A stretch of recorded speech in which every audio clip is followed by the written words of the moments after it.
اچھا، ایک سوال سوچ رہی تھی، اگر کوئی ہر وقت یہ محسوس کرے کہ اسے دیکھا جا رہا ہے تو کیا وہ سچ بول پائے گا؟ شاید سچ سوچ بھی پائے گا؟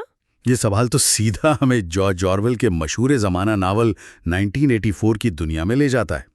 آج ہم اسی پر بات کر رہے ہیں، خاص طور پر بگ بردر کے تصور پر۔ ہاں، بگ بردر، وہ چہرہ جو ہر دیوار پر نظر آتا ہے، اور وہ نعرہ بگ بردر تمہیں دیکھ رہا ہے۔ لیکن یہ صرف ایک تصویر تو نہیں ہے نا، مطلب یہ تو ایک پورا نظام ہے، میرا خیال ہے۔ بالکل ٹھیک کہا آپ نے۔ یہ صرف ایک آپ کہہ سکتے ہیں کوئی شخصیت نہیں ہے، یہ تو نگرانی، خوف اور نفسیاتی دباؤ کا ایک بہت پیچیدہ نظام ہے، اور اس کا مقصد صرف لوگوں کے کاموں کو نہیں بلکہ ان کی سوچ تک کو کنٹرول کرنا ہے۔ تو آج ہم اسی پہ بات کریں گے کہ یہ نگرانی اور اس کا نفسیاتی اثر کیا ہوتا ہے۔ جی ہاں، آج کی ہماری گفتگو 1944 میں جو یہ مسلسل نگرانی دکھائی گئی ہے اور اس کے لوگوں کی نفسیات پر کیا اثرات ہوتے ہیں، اسی پر مرکوز رہے گی۔ ٹھیک ہے، تو مقصد یہ سمجھنا ہے کہ یہ جو مستقل احساس ہے کہ کوئی دیکھ رہا ہے، یہ خوف، یہ آخر لوگوں کے رویے اور سوچ کو کیسے قابو کرتا ہے؟ کیا یہ صرف سزا کا ڈر ہے؟ دیکھیں، سزا کا خوف تو ہے ہی۔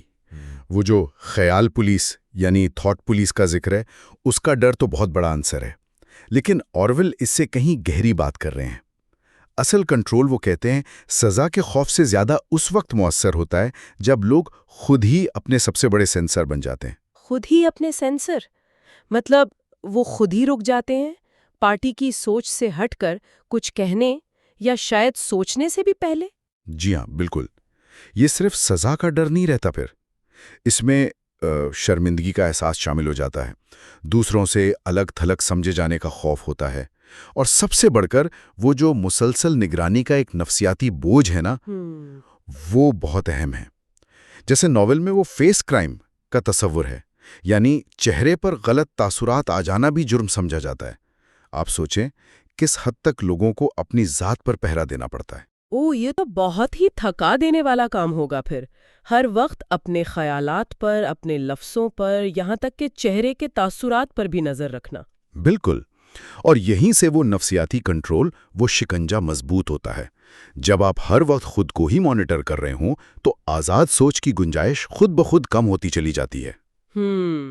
اور دلچسپ بات یہ ہے کہ یہ نگرانی صرف ٹیکنالوجی تک محدود نہیں ہے، مطلب صرف ٹیلی سکرینز جو دیکھتی بھی ہیں، سنتی بھی ہیں، یا وہ چھپے ہوئے مائکروفونز ہی نہیں ہیں۔ اچھا، تو پھر ٹیکنالوجی کے علاوہ کیا چیز ہے جو اتنا کنٹرول دیتی ہے؟ اصل میں اس نظام کا سب سے زیادہ خوفناک پہلو شاید یہ تھا کہ لوگ آپس میں ایک دوسرے پر شک کرتے تھے، ایک دوسرے کی جاسوسی کرتے تھے۔ پارٹی نے باقاعدہ شہریوں کو، پڑوسیوں کو، ساتھ کام کرنے والوں کو، یہاں تک کہ بچوں کو بھی؟ جی ہاں، بچوں کو اپنے والدین کی جاسوسی کرنے کی ترغیب دی جاتی تھی۔ اب اس سے جو باہمی بے اعتمادی پیدا ہوتی ہے، وہ خوف کو کئی گنا بڑھا دیتی ہے۔ اوہو، یعنی ٹیکنالوجی تو ایک آلہ ہے، اصل ہتھیار تو انسانوں کے بیچ سے اعتماد ختم کرنا ہے۔ اس سے تو پورا معاشرہ ہی اندر سے کھوکھلا ہو جاتا ہوگا۔ بالکل، یہی نکتہ ہے۔ جب آپ کو یہی نہ پتا ہو کہ کس پر بھروسہ کرنا ہے، کون آپ کی بات آگے پہنچا دے گا، تو آپ خود بخود زیادہ محتاط ہو جاتے ہیں، زیادہ تنہا ہو جاتے ہیں، اور پھر نظام کے خلاف مزاحمت کا خیال بھی وہ کمزور پڑ جاتا ہے۔ اگر ہم آج کی دنیا کو دیکھیں تو کیا لگتا ہے، کیا آرویل کے خدشات کچھ حد تک سچ ثابت ہوتے نظر آ رہے ہیں؟ جیسے ہر جگہ CCTV کیمرے ہیں، ہماری آن لائن سرگرمیوں کی ٹریکنگ ہوتی ہے، سوشل میڈیا پر جو ہم لکھتے ہیں، جو پسند کرتے ہیں، سب کا ریکارڈ۔ دیکھیں، ٹیکنالوجی تو یقیناً بہت مختلف ہے اور شاید کہیں زیادہ جدید بھی، لیکن وہ جو بنیادی اصول ہے نا، کہ آپ کو مسلسل دیکھے جانے کا امکان یا احساس ہو، وہ تو موجود ہے۔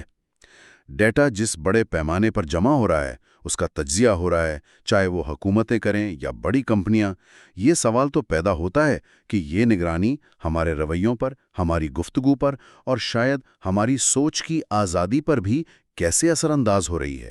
تو کیا یہ کہنا ٹھیک ہوگا کہ آرویل کا اصل پیغام ٹیکنالوجی کے خطرے سے زیادہ انسانی نفسیات کے استحصال اور کنٹرول کے بارے میں تھا؟ یہ بہت اہم نکتہ اٹھایا آپ نے۔ میرا خیال ہے آرویل کا پیغام یہی تھا کہ اصل خطرہ خود ٹیکنالوجی نہیں، بلکہ وہ نظام ہے جو اس ٹیکنالوجی کو استعمال کر کے فرد کی سوچ کو، اس کی ذات کو کنٹرول کرنا چاہتا ہے۔ اچھا، جائیں۔ یہ واقعی گہری بات ہے۔ اصل کنٹرول تب ہوتا ہے جب آپ خود ہی سینسر بن جاتے ہیں۔ ہمیں شاید یہ سوچنا چاہیے کہ آج کی دنیا میں، چاہے وہ سوشل میڈیا کا دباؤ ہو یا معاشرے کا یا کچھ اور، ہم کس حد تک شاید غیر محسوس طریقے سے ہی اپنی سوچ اور اپنے اظہار کو خود ہی محدود کر رہے ہیں۔ بالکل، اور یہی وہ سوال ہے جس پر غور کرنا آج بھی اتنا ہی ضروری ہے جتنا اورویل کے زمانے میں تھا۔ کس حد تک ہم بیرونی دباؤ کی وجہ سے یا صرف اس احساس کی وجہ سے کہ ہمیں دیکھا یا سنا جا رہا ہے، اپنی فطری سوچ اور اظہار سے پیچھے ہٹ جاتے ہیں۔ یہ ایک ایسا سوال ہے جو یقیناً سوچنے پر مجبور کرتا ہے اور ہمیں اپنے ساتھ لے کر جانا چاہیے۔ اچھا، اگلی بار ہم 1984 کے ایک اور کافی تاریخ پہلو پر بات کریں گے، روم 101، اور وہ طریقے جن سے انسانی ذہن کو مکمل طور پر توڑا جا سکتا ہے۔